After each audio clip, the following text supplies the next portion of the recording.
Okay. Thank you, Rudy. Once again, I want to welcome all of you to this open session of the National Advisory Council for Human Genome Research. While I normally would have an in-person audience for my director's report, the current situation with the COVID-19 pandemic has obviously caused me to have to take up a different venue. So I'm doing this presentation while sitting here alone in my conference room. Now, in addition, and to accommodate the generally overall shorter council meeting, we decided to shorten my director's report considerably. But nonetheless, we retained what I think are a useful assortment of updates that we want to share with you. And as with the rest of this open session, my director's report is being videotaped, and that recording will be made available as a permanent archive on NHGRI's website, genome.gov. Now, we do have some new council members, and so especially for those who are new to our council meetings, such as those new members, but also others who may be tuning in, I want to make you aware of the electronic resource that we developed for each of my director's reports. It's analogous to a supplemental materials of a published paper, and it can be accessed at the URL shown at the bottom of the slide. Now, the slides that I will show during my director's report are also available electronically at this site, either in a PDF format or a PowerPoint format. And when there are documents or relevant websites associated with a particular slide, you will find that document number indicated in the bottom right of that slide. And that document number references materials that can be accessed and or downloaded at the website whose URL is shown here.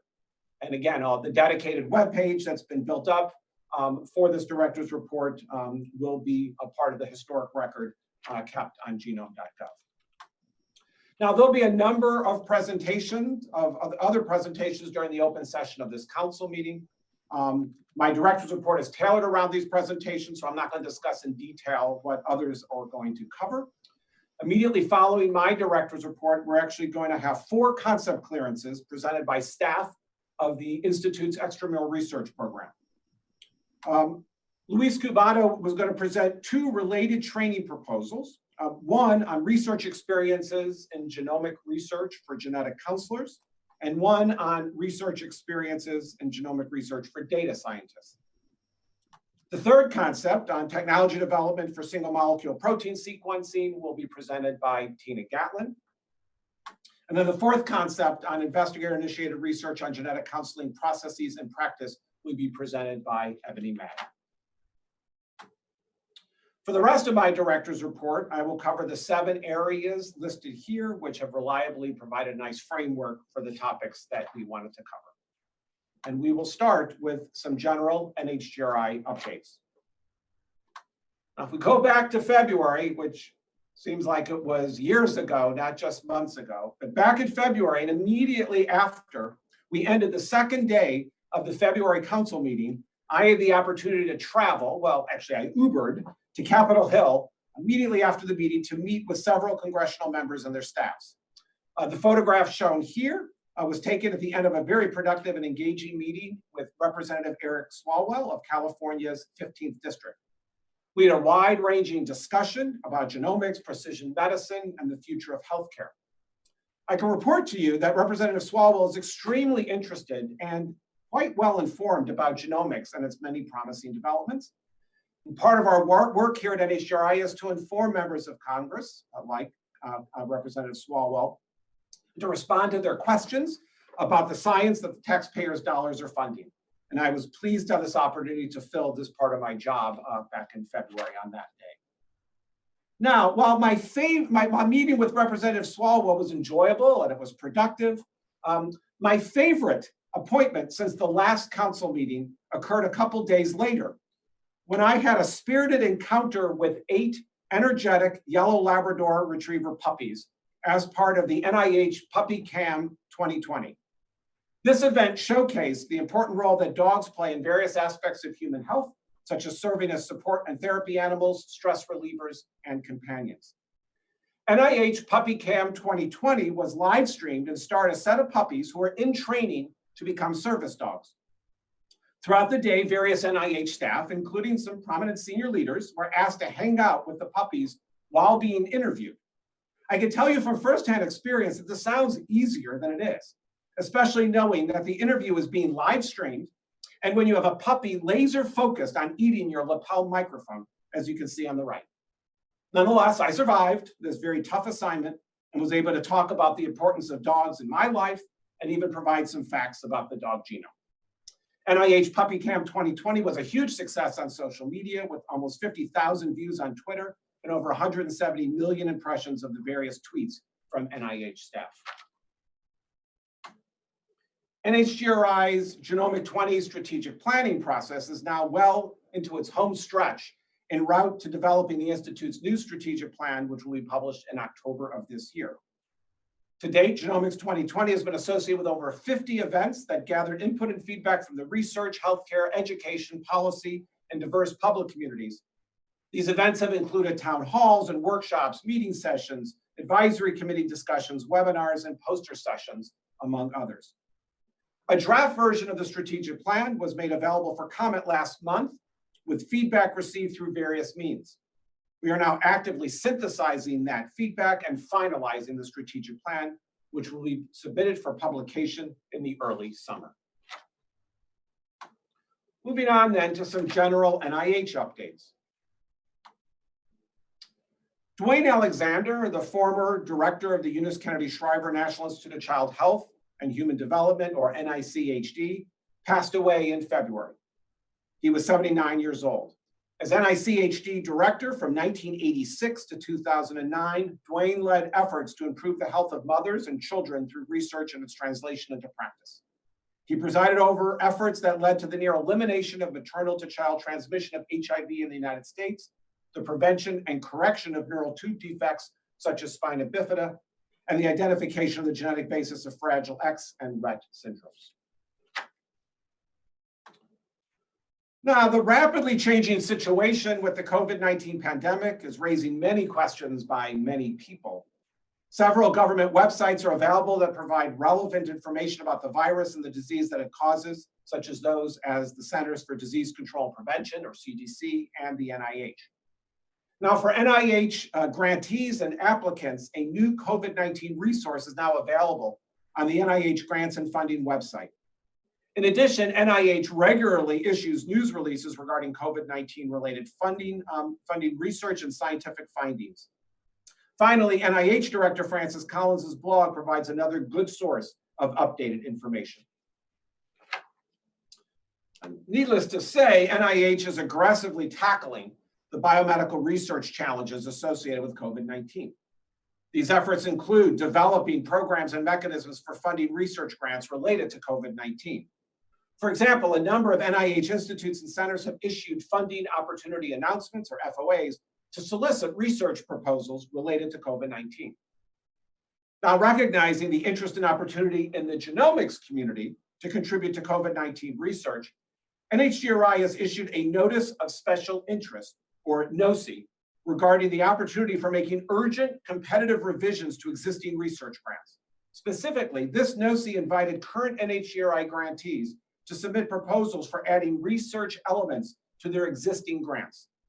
These elements needed to address scientific questions of direct and immediate relevance to the COVID-19 pandemic. Applications in response to this NHGRI NOSI were due on May 15th. Now, in May, we typically provide an update about the activities on Capitol Hill related to appropriations, as lawmakers are usually drafting bills to try to have a budget in place prior to the beginning of the next fiscal year on October 1. In fact, we typically would have seen the first versions of the appropriation bills being voted on and would have a sense of the possible budgetary numbers for the Department of Health and Human Services and perhaps even the NIH. However, as you can appreciate, this is not a typical year. Nonetheless, even in the midst of all the legislative work related to COVID-19, staffers are also simultaneously drafting budgets for fiscal year 2021. We hope to see those numbers sometime soon, but as with many things at the moment, we will have to wait and see what happens next. Meanwhile, and as a reminder, for fiscal year 2020, the final NIH appropriation was $41.7 billion, with NHGRI receiving around $606 million, as can be seen in the middle column. This reflected a roughly $2.6 billion increase for NIH and a $31 million increase for NHGRI, as seen in the second column from the right. Well, overall, this made NIH's increase about 6.6% and NHGRI's increase about 5.4%, as you can see in the far right column.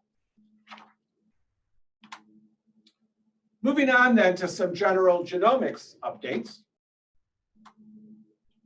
Kenneth Paigen, a geneticist who served as the director of the Jackson Laboratory, or JAX, from 1989 to 2003, died in February.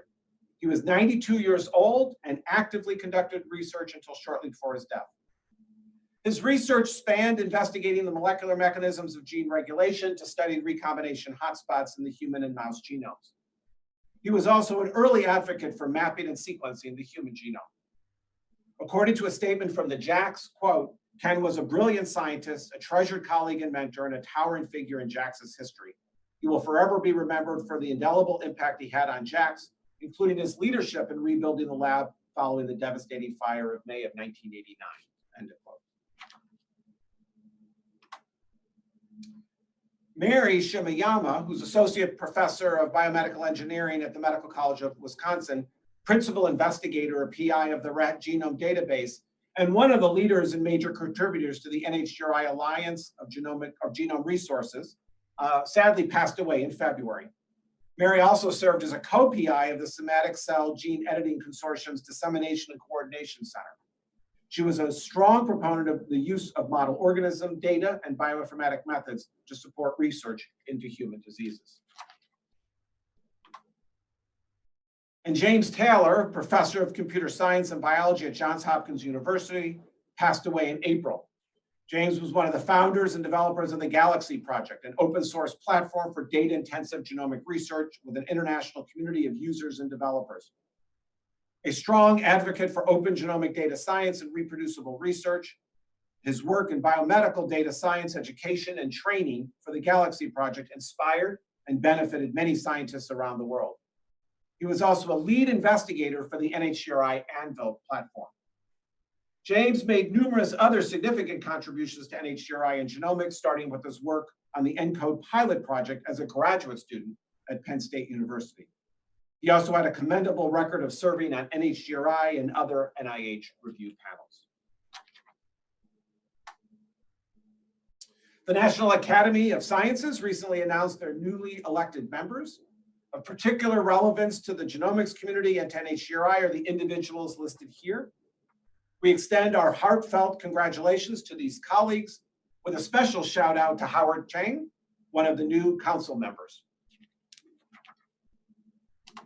And then in breaking news from last week, former council member Aviv Regev will leave the Broad Institute of MIT and Harvard later this summer to join Genentech as the new executive vice president of Genentech Research and Early Development, or GRED. In her new role, Aviv will continue her research spanning cell circuits, tissue circuits, and human biology and disease, including translational work involving patient biology and therapies. She'll be moving to the San Francisco Bay Area in August, but her laboratory will continue at the Broad Institute for one more year. Moving on then to the NHGRI Extramural Research Program. The Cancer Genome Atlas, or TCGA, was a coordinated effort between NHGRI and the National Cancer Institute, or NCI. Although this project completed data generation in 2016, its data and resources continue to be used for studying the molecular basis of cancer. TCGA partnered with the International Cancer Genome Consortium, or ICGC, and the Pan-Cancer Analysis of Whole Genome project, and the major findings from this project were published in Nature and Nature journals in February.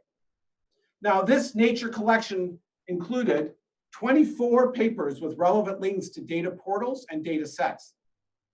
The cross-tumor analysis involved over 2,600 cancer genome sequences and their matching normal genome sequences across 38 tumor types, and that enabled scientific discoveries of fundamental cancer biology, including the ability to infer the order of cancer-driving mutations that may have happened decades earlier. Innovations in large-scale data sharing among international partners in a cloud-based environment was an essential part of this project's success.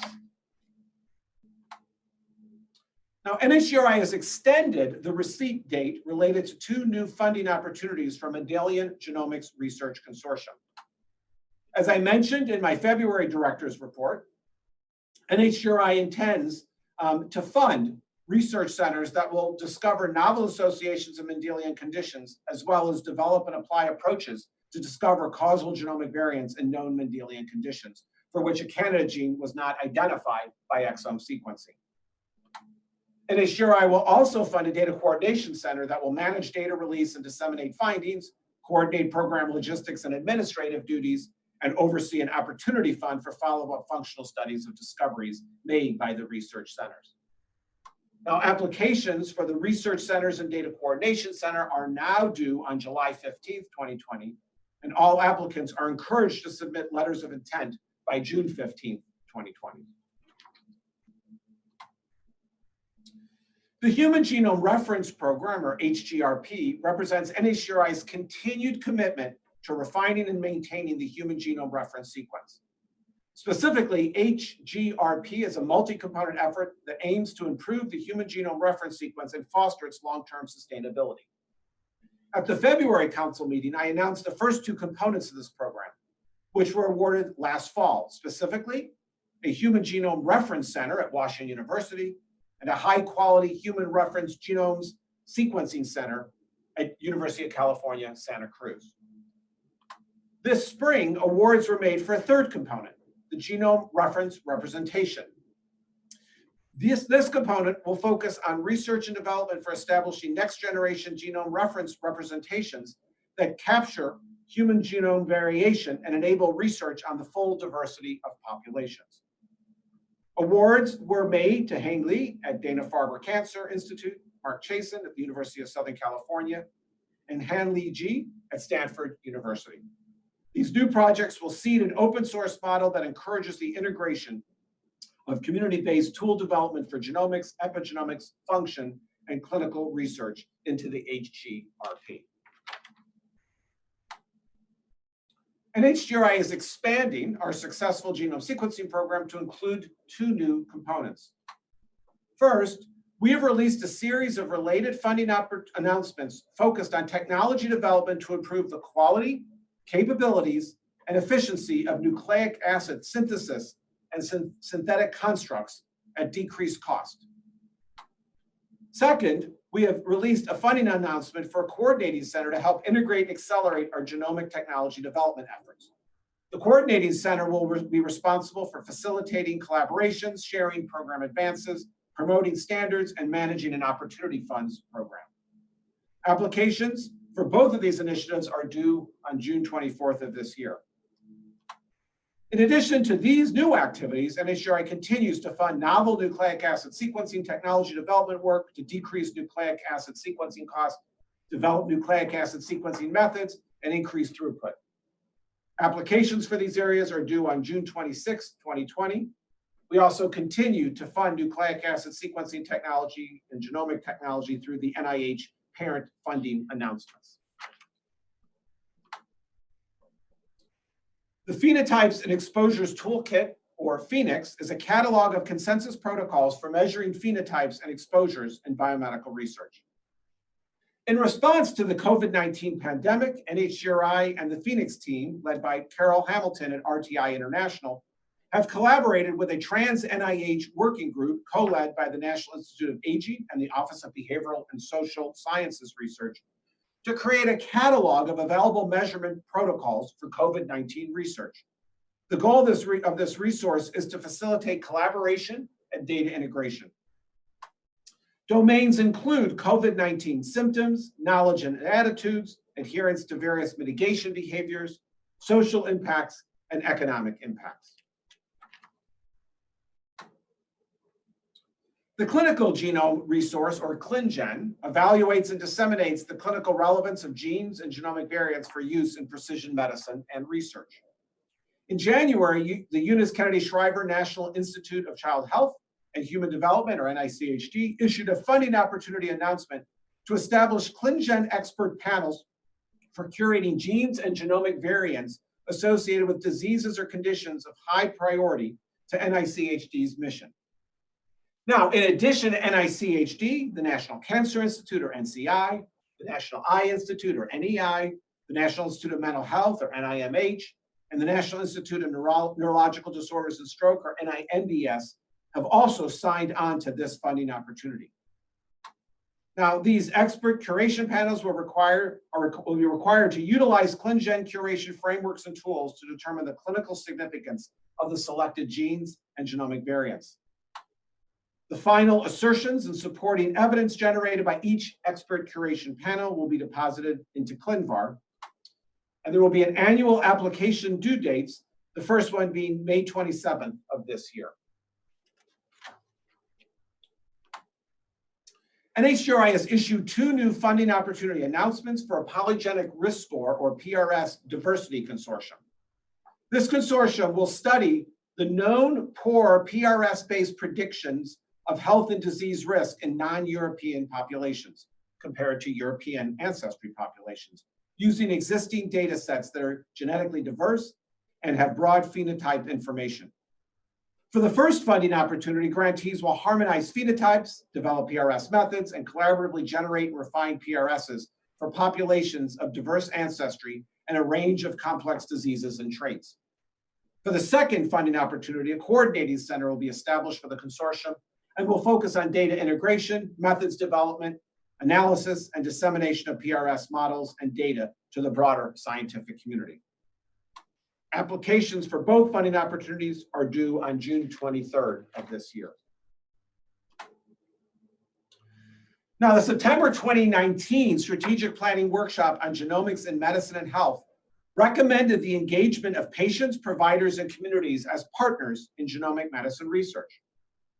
To address this recommendation, NHGRI offered a supplement opportunity for stakeholder engagement in genomic medicine research. These supplements will support partnerships between genomics researchers and relevant stakeholders, such as professional societies, payers, public health and regulatory agencies, communities, patients, patient groups, primary care providers, and caregivers. The goal of these research partnerships is to enhance the translation of genomics into improved clinical care and public health.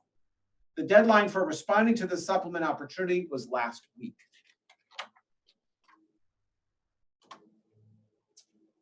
The February 2020 report from this council's Training and Education Task Force recommended the expansion of opportunities for individuals to obtain training in genomics research. NHGRI has moved quickly to develop supplemental opportunities to fund research training for genetic counselors and data scientists. The task force also recommended the development of training modules and the training of healthcare providers. In response to these recommendations, we are collaborating with the National Center for Advancing Translational Sciences to provide support for the development of training modules in genomic medicine and the National Institute of Nursing Research for genomics training for nurses. The submission deadline for these supplemental opportunities has now passed. Of note, we plan to follow these short-term, one-time funding opportunities with long-term programs to address the needs identified by the task force. Now, in order to manage the COVID-19 pandemic realities related to travel limitations, stay-at-home orders, and social distancing routines, many NHGRI and NIH meetings have been canceled or rescheduled and/or held virtually. Since this is a shortened director's report, we decided to provide simple lists about the fate of various meetings. As you can see here, H3 Africa, Anvil, UDN, Ignite, and the Genome Sequencing Program have all held virtual meetings over the last few months. Meanwhile, the Advanced Genomic Technology Development Program, CSER, and the GWAS Catalog, and a combined Anvil with the Genome Sequencing Program will all hold virtual meetings over the next couple of months. The ELSI virtual forum will be held on June 15th and 16th of this year. This is going to be a free online event featuring keynote and plenary speakers, as well as panel presentations over the course of 2 days. Registration is required by June 10th. Meanwhile, the 5th ELSI Congress, which was originally scheduled for June of 2020, has now been rescheduled to March 22 to 24th of 2021. And lastly, both the GM13, Genomics and Public Health, and the curating the clinical genome meetings have been postponed, with the new dates to be determined. Moving on then to NIH Common Fund and other trans-NIH efforts. I'm just going to have one update here related to H3 Africa. The central goal of the Human Heredity and Health in Africa, or H3 Africa program, is to build a sustainable and collaborative African genomics research enterprise. Now, perhaps not surprisingly, as COVID-19 continues to affect global populations, H3 Africa investigators are guiding the response to the pandemic on the African continent. In March, H3 Africa investigator Christian Happy and his team at the African Center of Excellence for Genomics of Infectious Diseases led the effort to sequence the first African SARS-CoV-2 genome in coordination with the Nigerian Centers for Disease Control and other Nigerian research organizations. In addition, Dr. Happy and his center have been tasked to sequence samples from all COVID-19 patients in the African Union for the duration of the pandemic. Several additional H3 Africa investigators are now involved in larger roles related to the international domestic responses to the COVID-19 pandemic, such as serving on presidential task force, providing guidance to their respective ministries of health, and coordinating institutional responses to COVID-19. These investigators, such as those listed here, have been and will continue to be influential in guiding the response to the pandemic, as well as shaping the future research priorities in their respective countries. Moving then to NHGRI's Division of Policy, Communications, and Education. For almost 3 years, NHGRI has been working in partnership with the Washington, D.C. local public broadcasting system affiliate, WETA, in support of developing the film, The Gene in Intimate History. The 4-hour, 2-part documentary from Ken Burns and Brock Goodman aired on April 7th and April 14th, and was adapted from the award-winning book of the same name by Sid Mukherjee. The documentary wove together science, history, and personal stories in describing a historic biography of the human genome while exploring breakthroughs for diagnosis and treatment of genetic diseases and the associated complex ethical questions. NHGRI was the major education and outreach partner associated with the film and assisted with the development of engaging educational animations, lesson plans, and a do-it-yourself or DIY version of the Smithsonian National Museum of Natural History NHGRI exhibition, Genome Unlocking Life's Code. Information about these resources can be found on the PBS Learning Media website and the National Museum of Natural History's DIY exhibition website. April 25th is National DNA Day, and every year NHGRI hosts programs and offers educational resources to mark the occasion. This year, DNA Day was celebrated throughout April using virtual formats. A Twitter chat was held on April 9th, highlighting genetic, genomic, and general STEM resources available to families celebrating DNA Day at home. Then on April 16th, NHGRI partnered with H3 Africa grantee Nikki Mulder and her team to host a DNA Day virtual speaker exchange. Ayo Damante of NHGRI Center for Research on Genomics and Global Health and H3 Africa trainee George DeRoca each presented their research findings to a global audience.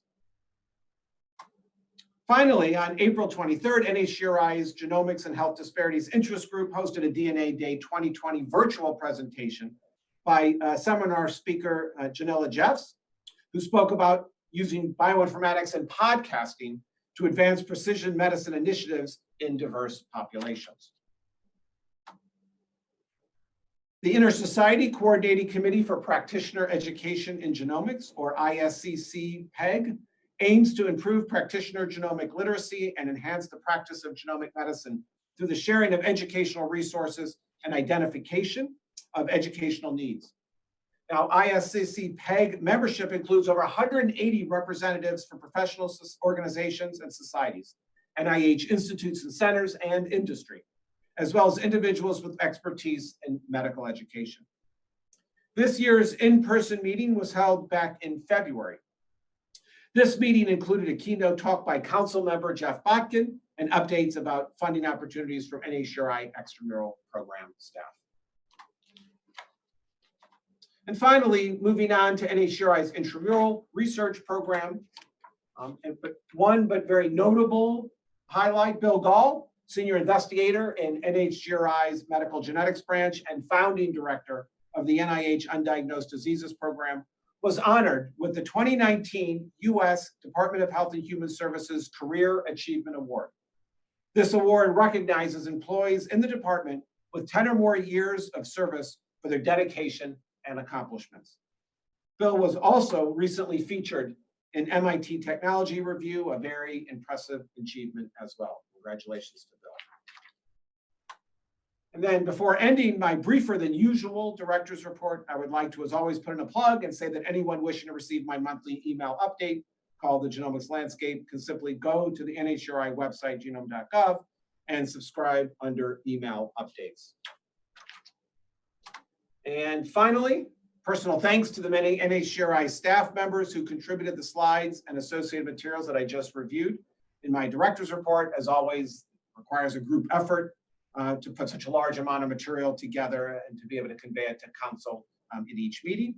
An additional thanks to our communications group and web team for making director's report an electronic resource. And as always, special thanks to the ringleader for helping to prepare my director's report each time, Chris Wetterstrand, shown here on the top row, second from left. And this is one of the many Zoom-based virtual meetings we've held.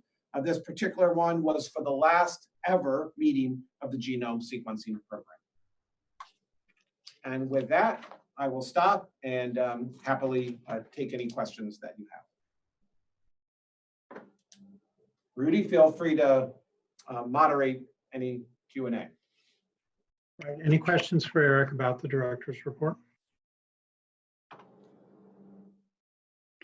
Hearing none, I think, Rudy, we can proceed with the open session agenda. Okay, very good.